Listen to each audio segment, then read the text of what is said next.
Assalamualaikum warahmatullahi wabarakatuh. Mari kenali kami lebih dalam.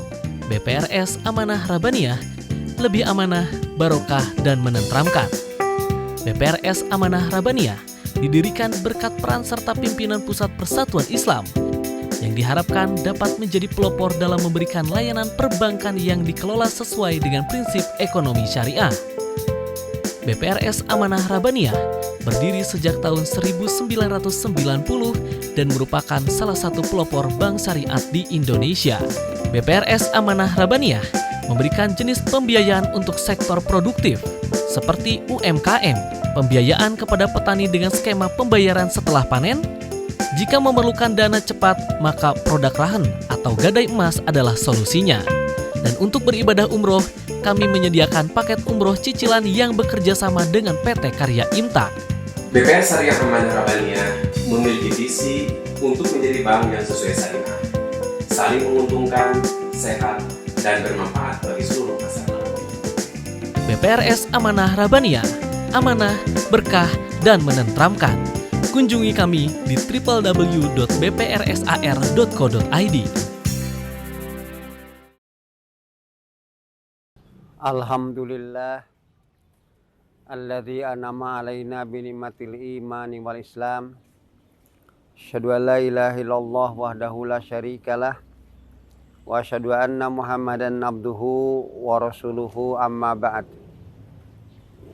Fa ya ibadallah rahimani wa rahimakumullah. Pemirsa, pada kesempatan kali ini saya akan mencoba menjelaskan maksud dari sebuah doa yang berbunyi Allahumma ja'alni minal qalil. Artinya, ya Allah, jadikan saya ini di antara orang-orang yang sedikit itu. Doa ini sebenarnya bukan doa dari Nabi, akan tetapi doa dari seseorang yang ia bacakan di hadapan Umar bin Khattab. Orang tersebut membaca doa yang tadi, Allahumma ja'alni minal qalil. Ya Allah, jadikan saya ini di antara orang-orang yang sedikit itu. Umar bin Khattab radhiyallahu an ketika mendengar doa tersebut, di benaknya ada hal yang membuat penasaran.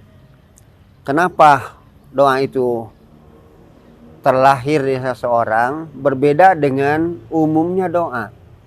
Biasanya orang berdoa meminta segala banyak, digolongkan pada golongan-golongan yang banyak. Tetapi ini justru sebaliknya, minta dimasukkan pada golongan yang sedikit.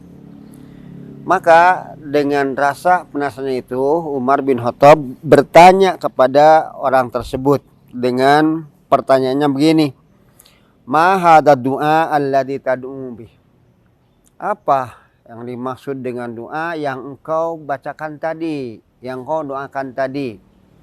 Nah, orang tersebut menjawab, inni sami'tullah yaqul, bahwa aku mendengar Allah Subhanahu wa taala berfirman dengan firman-Nya, a'udzubillahi minasyaitonir rajim, wa qalilum min ibadiyas syakur, dan hanya sedikit di antara hamba-hambaku yang pandai bersyukur, yang ahli bersyukur. Lalu kata orang tersebut, fa ana ad'ullaha an yaj'alani min dalikal qalil. Karena itu saya berdoa kepada Allah agar Allah menjadikan saya di antara mereka yang sedikit itu. Setelah Umar bin Khattab mendengar jawaban orang tersebut, lahir pernyataan dari beliau sebagai pernyataan yang sangat-sangat agung. Kata beliau, kullun nasi a'lamu min Umar. Semua manusia, semua orang lebih paham, lebih mengerti daripada Umar.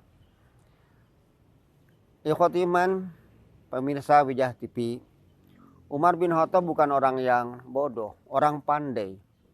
Rasul sendiri memandangnya bahwa Umar itu punya keunggulan dalam keilmuan antara lain.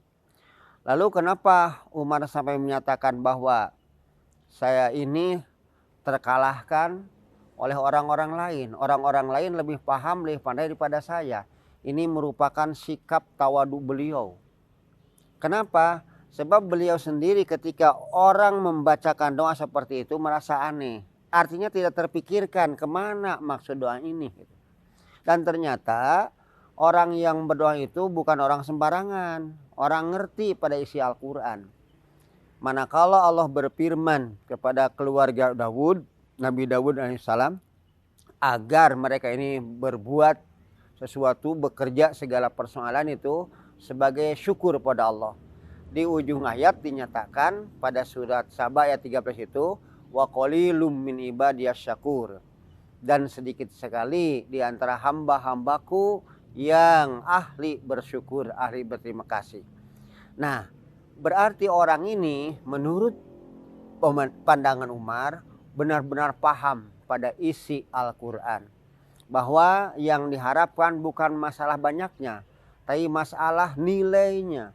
Buat apa golongan banyak, buat apa sesuatu bertumpuk, tetapi nilainya kurang. Nilainya tidak begitu menyenangkan. Meskipun sedikit, meskipun kecil, tapi nilainya betul-betul berbobot, ini justru yang lebih berguna, yang lebih bermanfaat. Ikhwati iman rahimakumullah, orang-orang yang diciptakan oleh Allah itu banyak luar biasa. Mereka sudah jelas banyak kafir, banyak juga mukmin. Cuman menurut pernyataan Allah itu sedikit sekali yang pandai bersyukur. Maka orang ini paham benar bahwa bahasa bersyukur, kalimat bersyukur menunjukkan sebagai seorang hamba yang sungguh-sungguh paham benar terhadap dirinya. Ia ingin menjadi orang yang ahli bersyukur sehingga berujung dengan ridho Allah Subhanahu wa taala. Jadi yang dimaksud dengan Allahumma ij'alni minal qalil bukan minta segala persoalan agar kecil termasuk yang bukan, tetapi yang diminta itu bobotnya. Meskipun golongan kecil itu, golongan itu cuma sedikit, meskipun tidak tergolong yang banyak. Cuma nilai dari yang sedikit itu yang sangat dibanggakan. Ikhwati iman, pemirsa Wijah TV. Kalau misalkan satu truk yang bermemuatan batu, terserah mau batu sprit ataupun batu untuk membangun, batu belahan, penuh satu truk. Lalu di situ ada satu batu permata yang nilainya luar biasa. Tentu saja bahwa yang paling berharga, yang paling banyak itu bagian kecil dari batu tersebut yang merupakan permatanya. Bukan berarti yang banyak itu sama sekali tidak berguna, cuma nilainya tentu dapat terkalahkan dengan yang ini. Jadi yang diminta oleh orang tersebut adalah bobot dari apa yang ia harapkan. Tentu saja kalau masalah banyak juga Rasul mengharapkan, misalkan nikahlah oleh kamu orang-orang yang banyak melahirkan, sebab aku nanti kelak akan berbangga dengan banyaknya umatku. Itu diharapkan. Nah, apalagi kalau memang yang banyak itu bobotnya istimewa, tentu ini lebih bagus. Ini barangkali jadi yang dimaksud dengan jadikanlah saya di antara orang-orang yang sedikit itu adalah orang-orang yang betul-betul pandai bersyukur terhadap sejumlah nikmat Allah yang dianugerahkan kepadanya. Lantas kita pemirsa Wijah TV berharap juga mudah-mudahan kita termasuk orang-orang yang kecil yang disinyali oleh Allah Subhanahu wa taala, termasuk golongan-golongan yang sedikit, merupakan orang-orang yang pandai bersyukur kepada Yang Maha Kuasa. Barangkali itu yang dapat saya sampaikan, mudah-mudahan dapat dipahami. Wassalamualaikum warahmatullahi wabarakatuh.